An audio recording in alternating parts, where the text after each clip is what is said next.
વંદે માતરમ। આજે આપણે જાણીશું પ્રોમ અને આપણી જે નવી પ્રોડક્ટ આવે છે કમ્પોસ્ટ, આ બંનેનું ખેડૂત પાસે જઈને શું માર્કેટિંગ અપનાવવું, કઈ રીતે એની જોડે વાત કરવી। તો સૌથી પહેલાં તો પ્રોમ વિશે આપણે વાત કરીએ, જે મિટિંગમાં આપણે સમજી ચૂક્યા હતા, છતાં બી એક તમારા માટે વિડીયો કે આજે તમે ખેડૂત પાસે જાઓ છો અને પ્રોમ રિગાર્ડિંગ તમે સેલિંગ માટે યા તો બુકિંગ માટે જાઓ છો, તો સૌથી પહેલાં તો ખુદનો પરિચય આપવાની જરૂર નથી। જે મેં તમને વાત કરેલી જ હતી કે ખેડૂતની પાસે જ્યાં જાઓ છો એની છોકરી તમારી જોડે નથી પરણાવવાની કે તમે તમારો પરિચય આપવા જાઓ। તમારે સૌથી પહેલાં તો ખેતી વિશે જ પરિચય આપવાનો છે, ના કે તમારી કંપની વિશે પરિચય આપવાનો છે। આપણે સ્ટાર્ટિંગમાં ડાયરેક્ટ વાત કરીશું કે આજની તારીખમાં જે જમીનની અંદર જે સખ્ત હાર્ડનેસ આવી ગઈ છે એનું કારણ શું। આપણે અત્યાર સુધી એનપીકે વાપરતા આવ્યા છે, એનપીકે સિવાયનું જે મેઇન કન્ટેન્ટ છે ઓર્ગેનિક કાર્બન, એને તો આપણે યાદ જ નથી કરતા।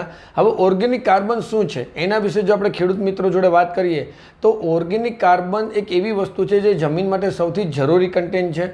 ઓર્ગેનિક કાર્બન જો જમીનની અંદર હશે તો જમીનની જે બેક્ટેરિયલ એક્ટિવિટી છે એ પ્રોપર થશે અને બેક્ટેરિયાની જે સંખ્યાની રિક્વાયરમેન્ટ છે એ ઇનફ સંખ્યા અવેલેબલ હશે। તો આજે એક્ઝામ્પલ સાથે આપણે ખેડૂતોને સમજાવશું કે પહેલાંના સમયમાં આપણે છાણિયું ખાતર વાપરતા હતા, એ બી પાકેલું એટલે કે કાચું નહોતું। 1.5 વર્ષ 2 વર્ષ સુધી આપણે એને કમ્પોઝ કરવા દેતા હતા, કોહવાવા દેતા હતા અને પછી આપણે એનો ઉપયોગ કરતા હતા, તો જમીનને ફાયદો જ આપતું, ના કે નિંદામણ આપતું, ના કે એ ગરમ પડતું। અત્યારે જે કાચું છાણિયું ખાતર વાપરવામાં આવે છે એની અંદર પહેલાં તો નિંદામણ બી બહુ વધે છે, સાથે સાથે એ કાચું છે જેથી કરીને જમીનને ગરમ પણ થાય છે। તો પહેલાંના સમયમાં આપણે પાકેલું છાણિયું ખાતર આપતા હતા જે જમીન માટે બહુ ફાયદાકારક હતું, બેક્ટેરિયાની સંખ્યા નથી વધતી હતી અને એનાથી ઉત્પાદન બી સારું આવતું હતું। પણ હવે આજની તારીખે આપણે જે કેમિકલ ફર્ટિલાઇઝરનો ઉપયોગ કરીએ છીએ, જે ખોરાક રાંધેલો નથી, કાચો ખોરાક છે, જેમ કે લોટ, આજે આપણે લોટ નથી ખાતા, છોડ બી લોટ નથી ખાતું, તો જમીનની અંદર આપણે આજે માની લો કે ડીએપી કે એનપીકે કોઈ બી કેમિકલ ફર્ટિલાઇઝર વાપરીએ છીએ, એને રાંધવા માટે જે રસોઈયા એટલે કે બેક્ટેરિયા જે હોવા જોઈએ એ પૂરતી સંખ્યામાં છે નહીં, એટલે તમે આપેલું ફર્ટિલાઇઝર છે એમાંથી 20-30% છે એ રંધાય છે અને છોડ ખાય છે, કારણ કે છોડ તો અલ્ટિમેટ લેવાનું શું છે ઓર્ગેનિક મેટર, એ કોઈ કેમિકલ અપટેક નથી કરવાનું, ખાવાનું નથી। જમીનમાં રહેલા સૂક્ષ્મ તત્વો, સૂક્ષ્મ જીવ એટલે કે બેક્ટેરિયા નાખેલા કેમિકલ ખાતરને ઓર્ગેનિક મેન્યુરમાં કન્વર્ટ કરશે, પછી છોડ ખાશે। પણ ઓર્ગેનિક મેન્યુરમાં કન્વર્ટ કરનાર રસોઈયા એટલે કે બેક્ટેરિયા જેની સંખ્યા જો વધારવી હોય તો માત્ર એક જ કન્ટેન્ટ કામ કરે છે અને એ છે ઓર્ગેનિક કાર્બન। તો ઓર્ગેનિક કાર્બનના કન્ટેન્ટ એટલે કે ટકાવારી જમીનમાં અત્યારે 0.50થી પણ ઓછી થઈ ગઈ છે, જે 1% સુધી જો લઈ જઈએ તો જમીનમાં સારામાં સારી ફળદ્રુપતા જોવા મળે અને સારામાં સારું ઉત્પાદન જોવા મળે, મિનિમમ ફર્ટિલાઇઝરના ઉપયોગથી પણ। તો અમારી કંપનીની પ્રોડક્ટ છે રાઇઝિંગ રૂટ।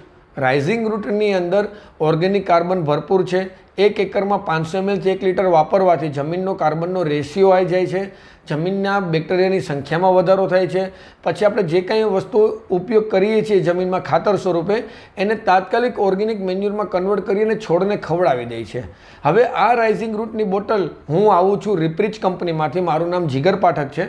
અમારી કંપની અમારા માધ્યમથી આ રાઇઝિંગ રૂટની બોટલ 500 ml 1 એકરની ખેડૂતોને ફ્રી આપવાનું પ્લાનિંગ કરી રહ્યું છે કે ભાઈ આ બોટલ ખેડૂતોને ફ્રી આપવી, એનો કોઈ પણ ચાર્જ લેવાનો નથી।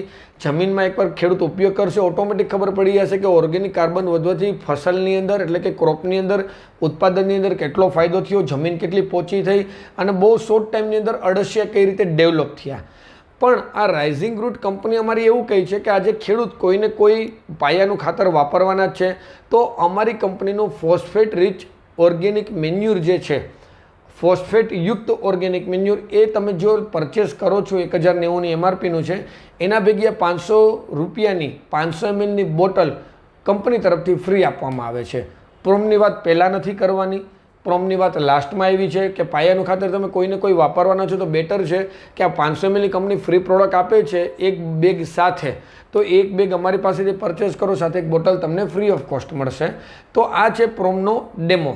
હવે કમ્પોસ્ટ મટીરિયલની વાત કરું તો કમ્પોસ્ટની અંદર અલગ અલગ કન્ટેન્ટ અવેલેબલ છે। માત્ર એમાં સિટી વેસ્ટ નથી, માત્ર એની અંદર પ્રેસમડ નથી, માત્ર એની અંદર પોટ્રી નથી, એની અંદર ટ્રાયકોડર્મા, સુડોમોનોસ, એનાથી વિશેષ વાત કરીએ તો માઇકોરાઇઝા, આવા અલગ અલગ બેક્ટેરિયાસ બી એની અંદર અવેલેબલ છે। ઓર્ગેનિક કાર્બન ભરપૂર છે એની અંદર, તમાકુનો પાવડર વેસ્ટ જે કહીએ દળ એ બી એની અંદર અવેલેબલ છે, લીંબોડીનો ખોળ, દિવેલીનો ખોળ પણ અવેલેબલ છે.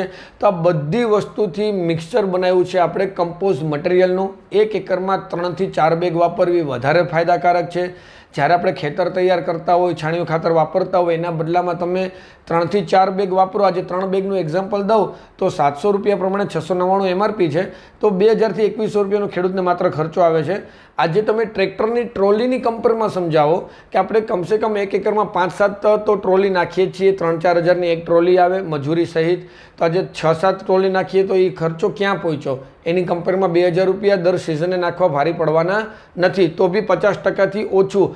સાથે સાથે 50%થી ઓછું બજેટ તો આવ્યું, પણ મેઇન ફાયદો જે ટ્રોલીનું છાણિયું ખાતર વાપર્યું છે કાચું છે, નિંદામણ વધવાનું છે, આ પણ પ્રોબ્લેમ ખેડૂતને સમજાવવાના છે કે છાણિયા ખાતરના ફાયદા અને સાથે અત્યારે જે આપણે કાચું વાપરીએ છીએ એના નુકસાન, નિંદામણ, ગરમ પડવું, ઉધઈ, દીમક આવવી, વાયર વોર્મ્સને બળાવો દેવો, ફૂગ ડેવલપ થવી, આ બધા સાઇડ ઇફેક્ટો છાણિયા ખાતરના છે. ફાયદાની સાથે જ્યારે આપણું કમ્પોઝડ મટીરિયલ વાપરશે ધરતી ગ્રીન કમ્પોસ્ટ, તો એનાથી ફાયદો થશે કે એક તો એ પાકેલું છે, એની અંદર બધા બેક્ટેરિયાઝ અવેલેબલ છે, સાથે સાથે ઓર્ગેનિક કાર્બન ભરપૂર પ્રમાણમાં છે, અને એક બેગ સાથે 250 ml રીચ કાર્બન, એટલે કે એકરમાં 3 કે 4 બેગ નાખે તો 750 ml થી 1 લીટર એને રીચ કાર્બન ફ્રી મળશે, જે 1 એકરમાં જશે. જ્યારે આપણી કંપની રિકમેન્ડેડ કરે છે 500 ml 1 એકરની અંદર, એના બદલે 1.5 અથવા તો ડબલ ઓર્ગેનિક કાર્બન જવાનું છે, રીચ કાર્બન જવાનું છે, મિક્સ કરી અને આખા ખેતરની અંદર આપી દેવાનું.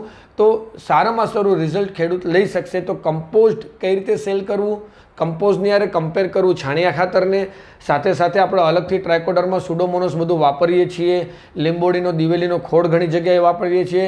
તો આ બધાનો ખર્ચો ગણો ને માત્ર એક કમ્પોઝની બેગ 1 એકરમાં 3 થી 4, 5 બેગ અપાવો દોસ્તો, બહુ સારામાં સારું રિઝલ્ટ આવશે. કંપની 3 થી 4 બેગનું કહી છે. ઠીક છે, તો આ બેઝ ઉપર ખેડૂતોને મળવાનું છે, ડેમો આપવાનો છે અને મેક્ઝિમમ સેલ્સ કરવાનો પ્રયત્ન કરવાનો છે. વંદે માતરમ.